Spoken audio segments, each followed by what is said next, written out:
So what is this state of the practice? Well, the state of the practice, the outcome of it is for you to communicate to your team. And again, everyone has different sizes teams, but this will still be effective, at least just for you to be able to do it. But you to communicate your team, not only the vision of the business, where it's going, where it's headed, why we're headed there, but also to look at where we've been. So it starts with reflection. And all of us know and should know that the tool we use to reflect is called what? What tool do we use to reflect? Anybody? Orit, please help me out. The debrief.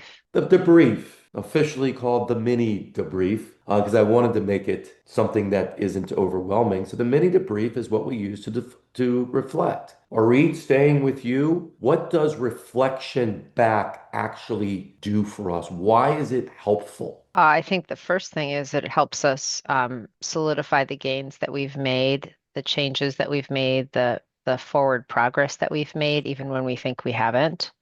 It also helps us learn from our mistakes so that we don't repeat them. Yeah, I've said this before. I believe our greatest teacher, all of us has, isn't Mrs. Smith your junior science teacher? Isn't the professor in school? Our greatest teacher actually stems from our past experiences, but only if we do one thing, reflect back onto them. Because if you don't reflect back onto them, there is a high probability they will repeat. We'll do the same things we did before. Show of hands that are on the screen. How many people are addressing some of the same exact things they were addressing in the previous year? Anybody dealing with some of the same stuff? Well, chances are we didn't actually reflect back to what was actually going on and think through, well, what's working well? What challenges did I have? How did I handle those challenges?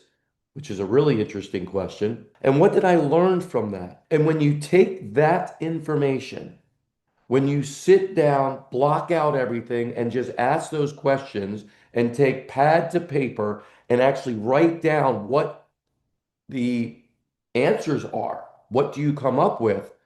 Your brain starts to immediately see things differently. And when you're grabbing the lessons, you then get to bring those lessons forward to the next plan, to the next place. And I learned this years ago through trial and error, through learning from other programs and coaches I've worked with. And it just started to get more and more clear. The reason I resisted it for so many years is because it was too easy for me. And I don't like doing things easy. I like making things really complicated and difficult because that's what I think it takes to be successful. And then when I started just kind of giving in and saying, okay, you know what, let me just not judge this. Let me just actually do this. Let me sit down and do it. It was wild how clear I got. And what clarity always brings is a sense of confidence. When you are confident about something, you have a sense of clarity, a sense of knowing. When you are not confident about something, you do not have a clear understanding or a clear picture. More information is needed. This is where indecisiveness comes in.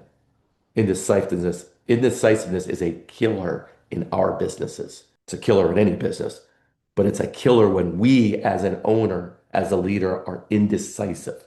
So we do the wins, the challenges, how we handled them, the lessons we learned. We bring all of that forward, all of that experience forward, all of that learning forward, that wisdom now, and then we look at what we want in the future.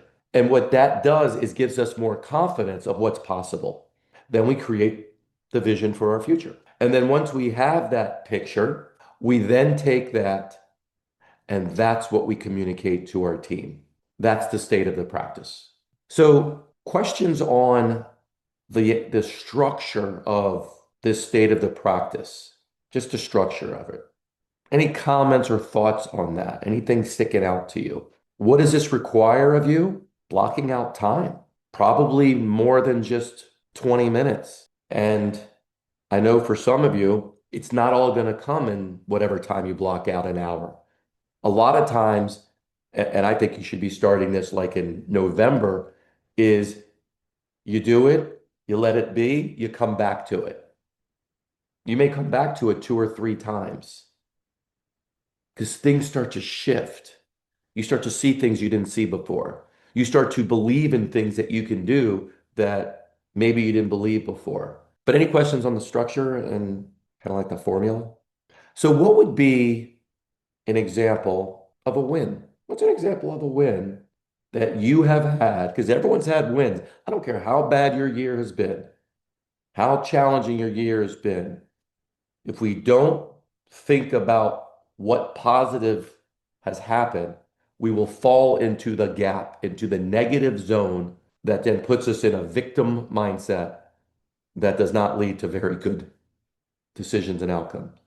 We've all had wins, lots of wins, big wins, small wins, team wins, milestones achieved, different levels of thinking we had.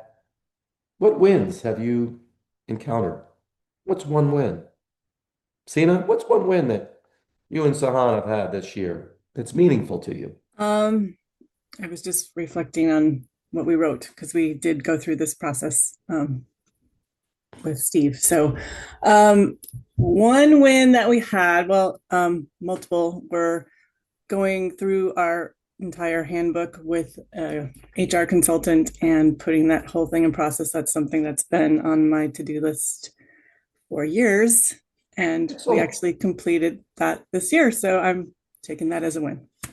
Oh, that is absolutely a win. Yeah. Heather, what's a win for you? What's one business win?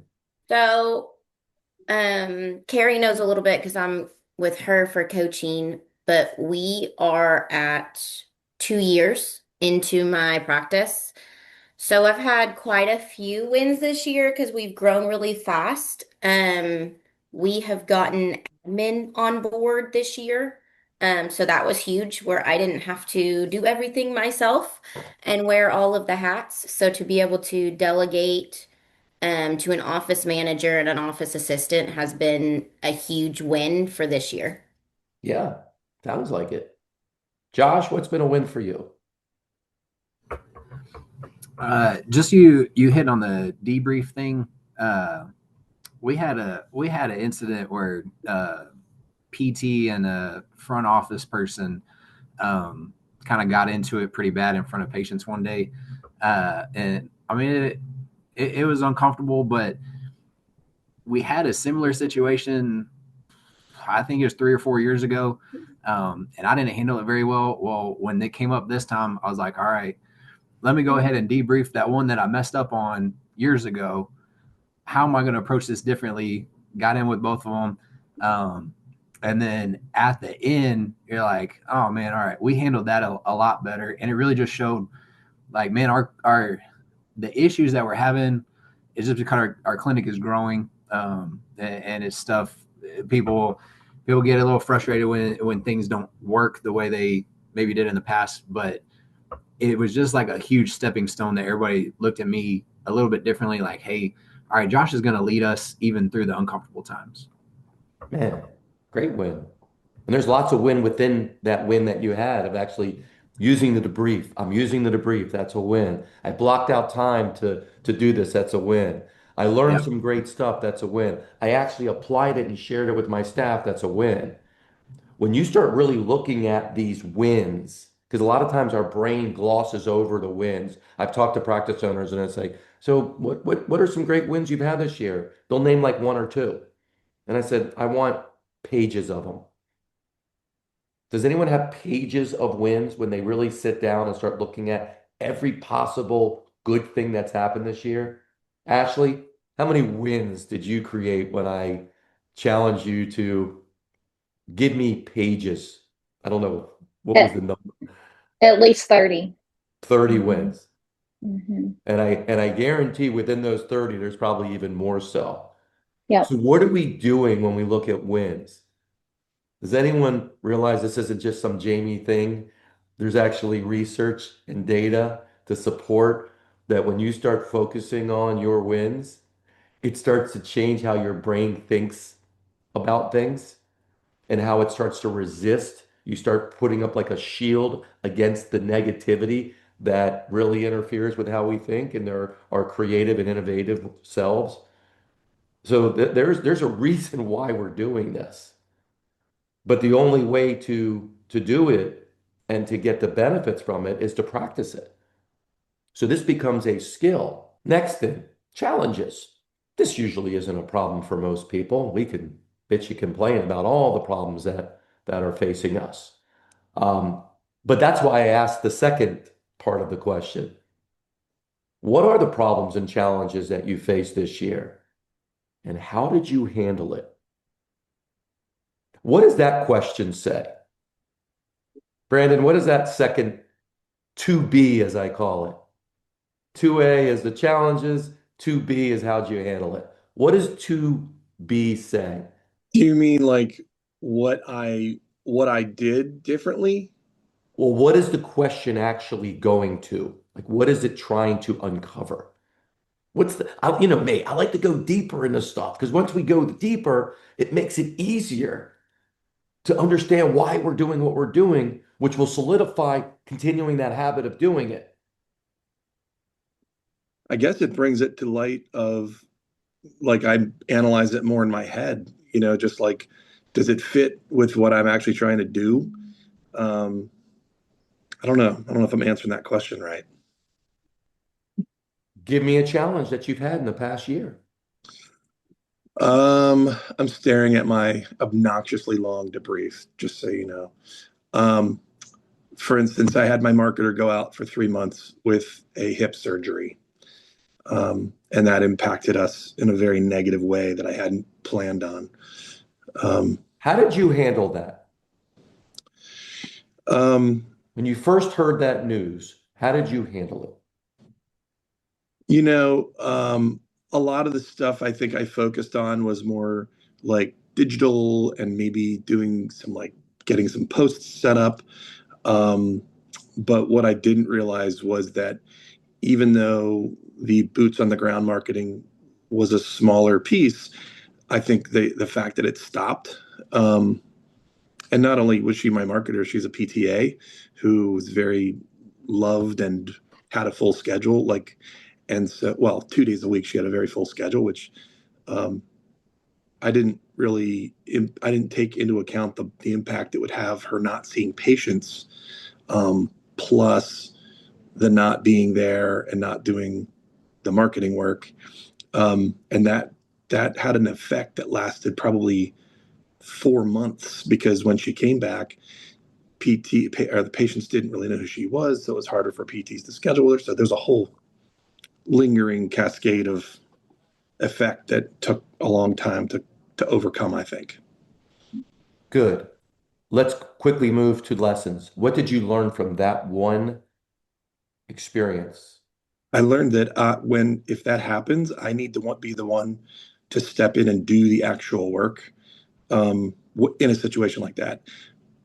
I think in part of my mind, I'm like, well, I shouldn't have to do that. And now I'm learning, like, no, dummy, you do have to do that. When you're maybe at some point there will be redundancies for that kind of work in the future. But right now, like, you don't have a redundancy. So I'm it. So. Okay. Did you learn anything else regarding how to protect yourself even before something like that could happen, or protect the company before? I mean, I probably didn't look at all the scenarios that absence would cause. I probably didn't plan, or I probably didn't, make alternate arrangements for much of that. I just sort of thought like, oh, it'll be okay. Like, it's a short time. She'll be back before no time, So probably looking at and making plans for alternatives before the event happened would have been smart. So thank you. So when you're looking at some of these problems and you start asking yourself honestly, how did I handle that problem? And you want to look at things like, how did I handle it emotionally? Did I get really pissed off and react and make a decision right away? That's something very common that people do. The problem triggers an emotion with us. That emotion triggers a response.